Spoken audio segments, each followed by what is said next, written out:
Still not done yet. Hello, everybody, and welcome to Live from NCCE. My name is Jeff Bradbury, and today we have a very special program. Today we're going to be talking all about the great NCCE conference that's going to be coming up live on March 17th through 20. And my guest today is our keynote speaker, Miss Jenny McGarrah. Jenny, how are you today? Welcome to Live from NCCE. I'm doing well. It's good to see you. Thanks so much for having me. It is so great to have you here. We're looking forward to the conference March 17th through 20th. Over 150 virtual and concurrent sessions, great keynotes, amazing featured speakers from educators all over the planet. But I first want to ask, Jenny, how are you doing? How are things with you and your family?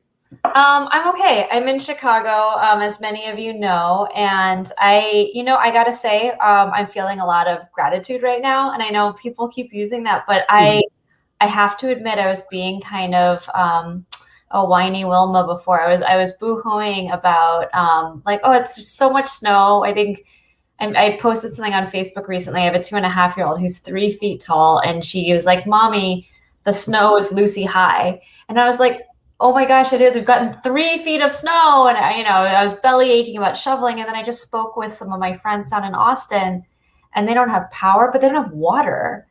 So it's not just that they can't get on the internet and watch Netflix, but they don't have water, which, how are they living? And so I'm on Amazon trying to see, can I ship them water?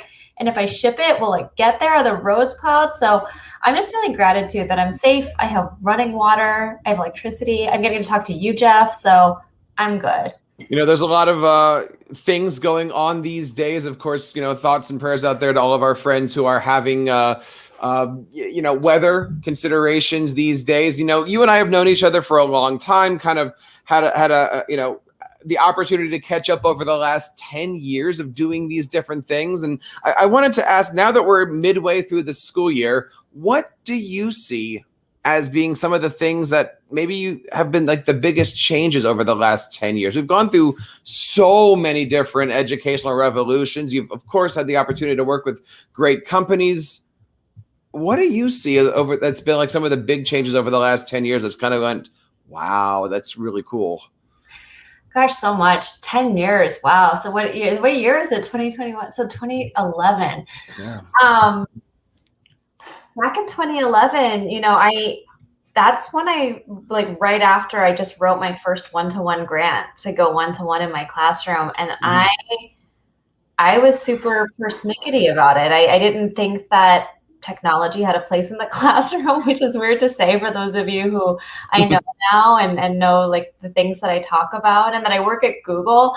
I was that math teacher who at that point I'd been, quote unquote, a veteran. I'd been in the classroom for quite some time, and I felt pretty good about my practice and my pedagogy. And I really thought that technology was a distraction, and it was this bell and whistle kind of thing that wasn't the real meat and potatoes of what my job was as a practitioner and an educator.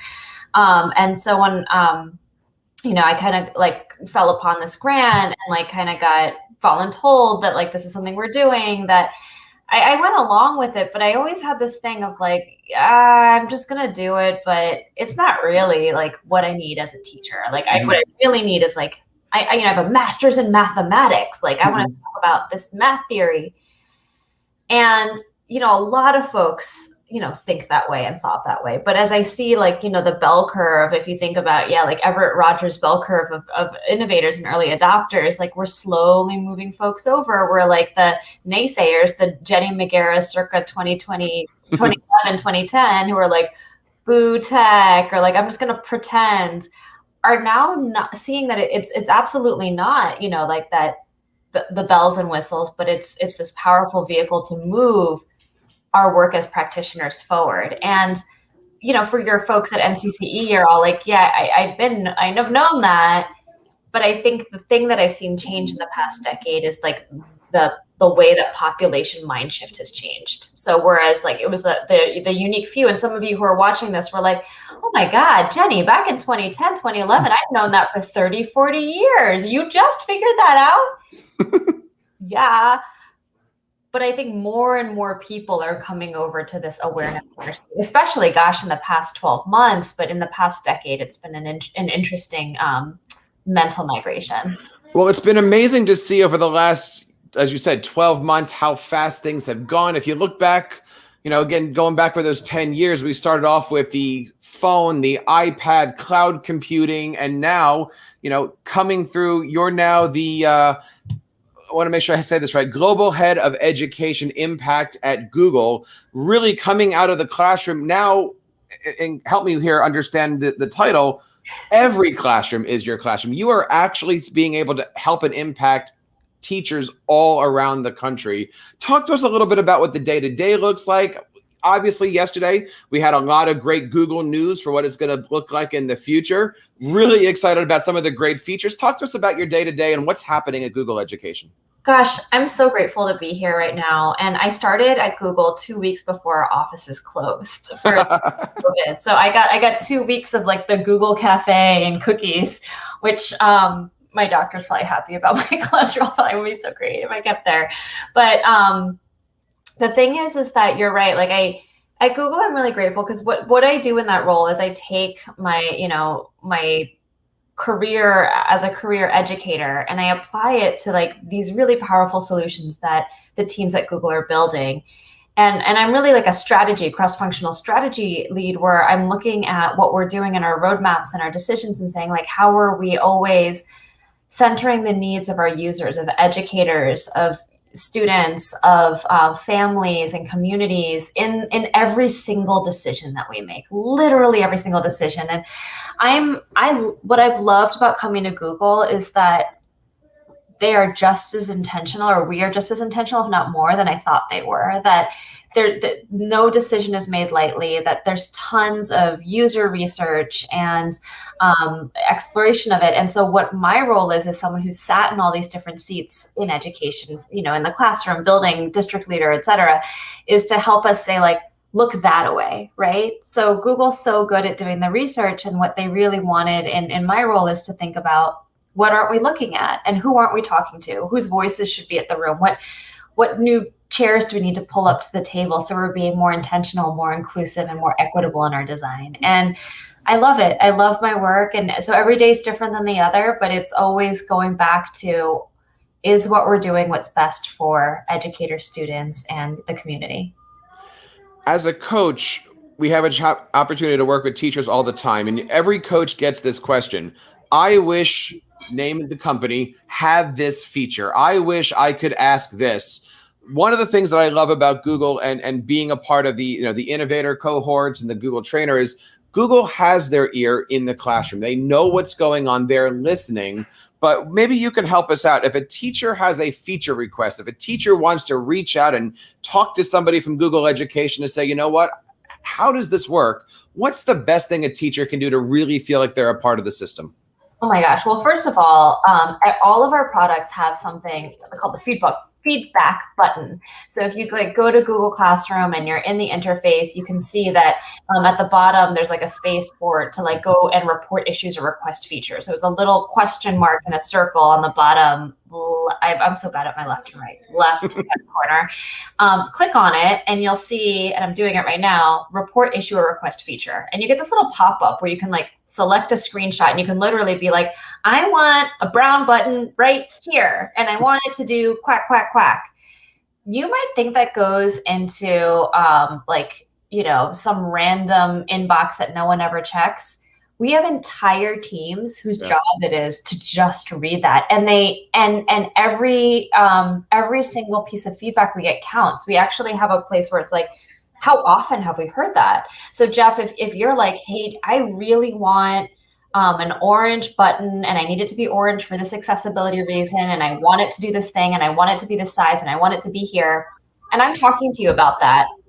We're like having, a chat in our virtual space, and I'm like, I want that too. I shouldn't think, well, Jeff already submitted the feedback, I'm not going to do it. I should submit it too, because every time we hear it repeated, it upvotes it. So your voice matters. We are thirsty for feedback. We truly believe feedback is a gift. And every time someone submits it to it, it's like an angel gets its wings. It's so helpful for us. So that's the best way to connect. We like actually built the tool into all of our products to hear from you as users. And that's so important. I've been in a few ISTE sessions where it was just open forum about Google stuff. And then the presenter said, okay, everybody take out your computer, open up Google Classroom, and everybody answer this question mark, and let's see if we can get those features. And I love the fact that recently Google just came out with a whole mess of new features for Chrome, for Classroom. I don't know. I don't even know at the time that we're recording this what's under NDA, but there's some really cool features coming out for forms I'm excited about. And you think some of these things had to have happened because of the way that we're currently hybrid teaching. Can you talk at all about what it's been like to work in the environment, hearing teachers, especially in the last 12 months when everything has been changed? I'm sure it's been, okay, how do we fix this now? Because they need this now. What's it like working in a ever-changing society like this? So, well, I mean, there's just so much. I think, I forget exactly how many features we talked about releasing, but it feels like hundreds. It's not hundreds. Maybe it is hundreds. So basically what we've been doing over the past year is like trying to like put the rocket fuel under our roadmap and actually not our existing roadmap. Like we've changed and pivoted so much, getting feedback from folks of like, we need breakout rooms, we want hand raising, we want backgrounds, we need it this way and we don't want it this way. And all of those signals are so helpful for us. And it's been Herculean to see the team, the way that they've responded and really tried to make it happen for educators. And all the updates that we shared yesterday on the Learning with Google event, which, plug, if you haven't seen it, it's archived. Folks can just like literally Google Learning with Google and you can watch the live keynote. It was amazing to have our CEO Sundar open the education event, to have the Google CEO be like, this is so important. I'm going to take time out of my day to like kick off our education event. It just shows the commitment that our organization has for it. But yeah, like, the updates we have for Chromebooks around accessibility and access, like all of the things that we have came directly from educators like you, saying that they want things. Maybe it came out of that like NCCE session where someone was like, click the button and they all did it. And now it's real. So everything we do is in response to that. Let's talk a little bit about something that we both have in common. I'm sorry if some things are bleeding through the microphone here, but you have a Lucy. Lucy is wonderful. I have a few triplets of my own here. And obviously, we're worrying about what the education landscape is now. My kids are in school, but sometimes they're at home. Talk to us a little bit about Lucy. What's her day look like? What does her school look like? And how are you seeing her life be adapted over the last 12 months or so? Oh my gosh, Lucy is 2.5 going on 25. And so she does go to school. She goes to a Montessori down the street. I cannot wait. Chicago Public Schools doesn't start pre-K until 3 or 4 years old, depending on like what access you have to which community program. So I cannot wait for her to like get to the age where she can be a Chicago Public Schools student. But right now she's in this like really amazing Montessori environment. And it's really hard for me to be a parent and not a teacher because, I don't want to be that monster teacher parent who goes in, it's like, well, I have a master's degree in this, and like I taught for this many years, and da-da-da. Like, I want to respect the expertise of my daughter's school, but like, oof, woof. I have so much more respect for the parents that I had who were educators who like were cool because like I'm constantly like, trust the teacher, like respect her expertise, like respect the space. But, like when she went to remote learning and, she's 2 and she's at home and I'm trying to like juggle her not, drinking soft scrub while I'm on a video conference or what have you, but also help her learn and grow developmentally. It's a bit of a challenge. So, I have taken this time this year to really put all of my hats in the same drawer, if you will, like new parent hat, homeschooling parent hat, educator hat, trying not to be a monster parent educator hat, like all of them in the same space, and really try and understand like how does that inform who I am in all of the different roles that I show up in all day long. It's not easy. We've all had the situation where we're sitting here doing whether we're teaching, we're doing online jobs or something. And, I'm waiting for Google to come up with the Google Meet where there's a picture of another video conference that's going on. So you can watch your kid from another room. Let's get on that one. Actually, that would be a good feature there.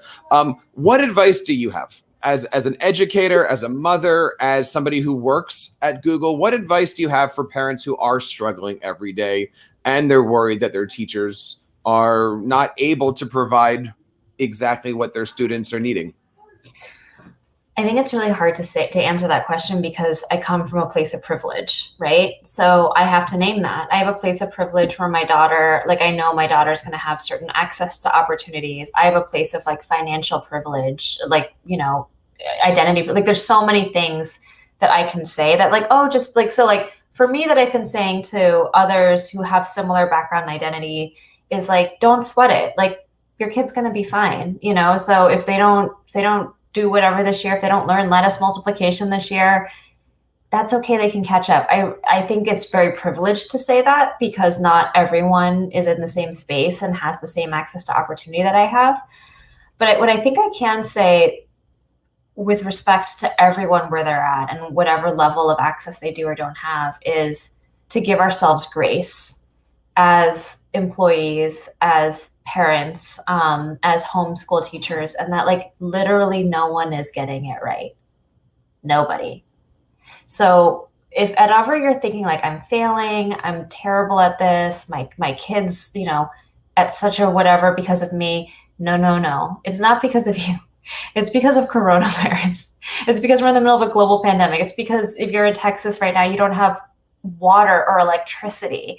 So I think that while there's like so many ramifications and different pieces that we can't control, I think giving ourselves grace and space and like self-forgiveness, like it's okay that you aren't going to get it right, but that doesn't make you a bad parent, a bad teacher, a bad employee. And I think that like has taken a lot of like the psychological stress off for me when I've accepted that I'm not going to be perfect, which is really hard for me. And exactly, that's kind of where I was thinking about going with this. Is it is hard. It's not easy. And even though I think as parents and adults and teachers, we know that it's still not easy to swallow that because you do have those. We wouldn't be who we were if we weren't having those feelings of, am I giving enough? Am I able to supply enough? All of those different emotions in here. And yes, we always can look to the left and right and see somebody else who needs more and try to figure out how we can help all of that. One of the things I'm looking forward to at the NCCE convention coming up here on March the 17th through the 20th is your keynote. Talk to us a little bit about the message that we're looking forward to hearing, and what do you hope that we take away from it at the end of the day? Well, you've teased it a little bit. So when I wrote this keynote right after the pandemic started about how my lens as an educator has changed since becoming a parent. And I wrote it right before the pandemic started. So I've given it once, I think, live. And it was all about like, I had this like very clear, like existential identity of like, I am an educator through and through. I think about it when I go to bed. I wake about it when I wake up. I think about it when I wake up. That's who I am. And then I had Lucy, and now I'm like, oh, like, why doesn't she eat broccoli? And like, what's going on? What's in her diaper? Holy smokes. Oh, it's because she ate broccoli. Okay, cool. So like, I'm thinking about a completely different subset of things and Googling a completely different subset of things. And I'm wondering, like, how does it change my lens as an educator and a practitioner being a parent? Then the pandemic happened. And I felt like a hot mess, and I felt like I was failing constantly because I was failing constantly, and I was a hot mess. Let's just name that too. And then I'm doing this work at Google. So I'm like going to work at Google and working these like 12, 14-hour days to support educators. And like I sat down and had this moment of reflection of what am I learning? What am I learning as a practitioner and as a mom through this time? And so I wrote this keynote as a letter to Lucy, apologizing to her for being a hot mess. So when she's actually 25 and not just acting like she's 25, she might look back and be like, man, you know, she hopefully won't remember, but she might see some photos and videos of like, mommy was messy. And I want her to say, like, this is what I learned from this year. This is what I learned. And this is how what I hope for you in your learning, in your life, and as an educator moving forward. And so it kind of unpacks all of that. I'm looking forward to hearing it. Of course, it's the NCCE conference is going to be on March 17th through 20th, over 150 virtual sessions. And Jenny, I want to ask you here before I let you go about presenting, because even as a teacher, 12 months later, we're all still trying to figure out this whole physical, virtual, one day we're physical, one day we're virtual. Obviously, your career spans classroom, presentations, TED Talks, large stages, Google, but now you're doing keynotes virtually. What is that difference for you when you prepare a keynote for a virtual audience versus preparing a keynote for a physical audience? What is that difference? What's that switch? And for the teachers out there that are watching this, what advice can you give us for creating amazing presentation lessons and wowing that audience when we don't really see the audience? That's hard. I'll kind of break it into two pieces. One, I think like keynotes, obviously not the best pedagogy, right? So like I'm going to talk at you for 45, 50 minutes is not ideal.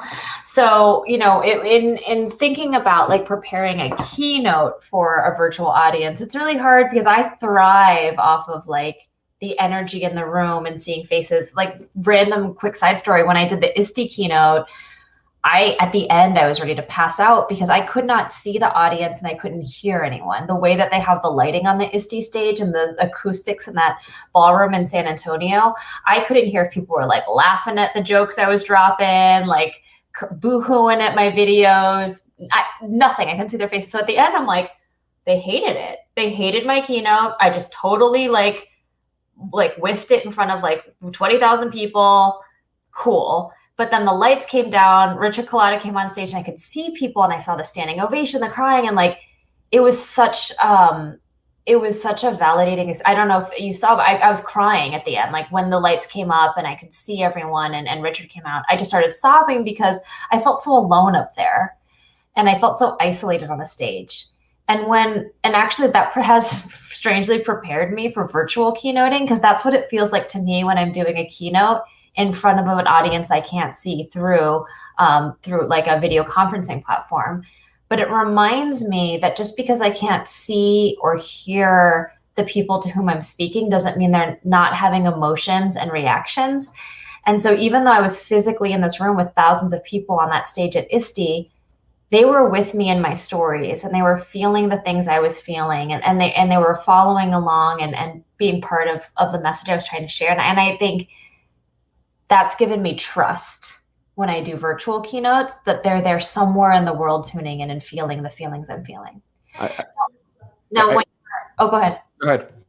But when you're teaching, like, you know, obviously if I were to teach my 5th graders or my 6th graders, I wouldn't give a 50-minute keynote to them. And my advice there is, and I have done some virtual work with my students before, is really chunk it so that like we can think about what can we do in the room. So you know, in some virtual spaces, it's like, can we do like a quick break to like grab something in the space? So one thing I've seen is, let's pause. We've been talking for 30 minutes, like grab something on your desk. Like, let's do it right now, Jeff. Like, just grab like something on your desk that you see that's random. I'm going to grab this bottle of Tabasco sauce. Cool. And we could each talk about it. We could talk about like how I have like a thing for hot sauce. You could talk about. We could talk about Star Wars for a while.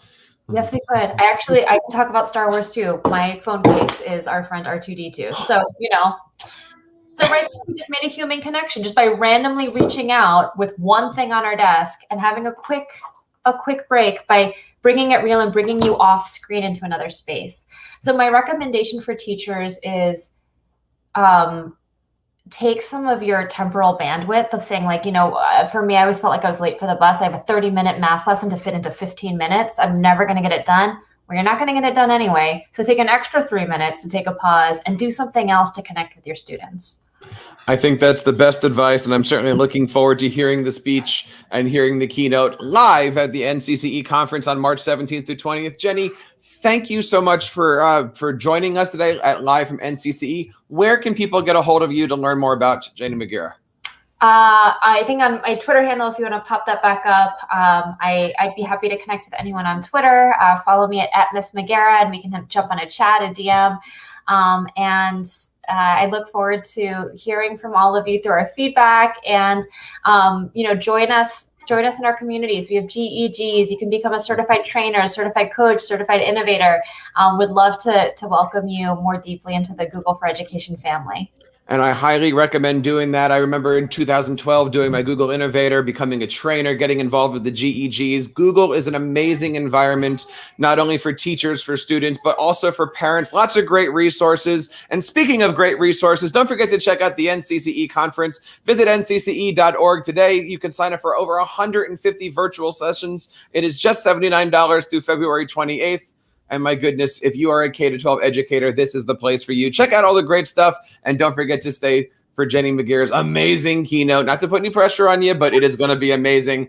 And that wraps up this episode of Live from NCCE. We are, of course, here every single Thursday at 7 o'clock Eastern. And on behalf of Jenny and NCCE and everybody here, my name is Jeff Bradbury, reminding you guys to keep up the great work in your classrooms and continue sharing your passions with your students.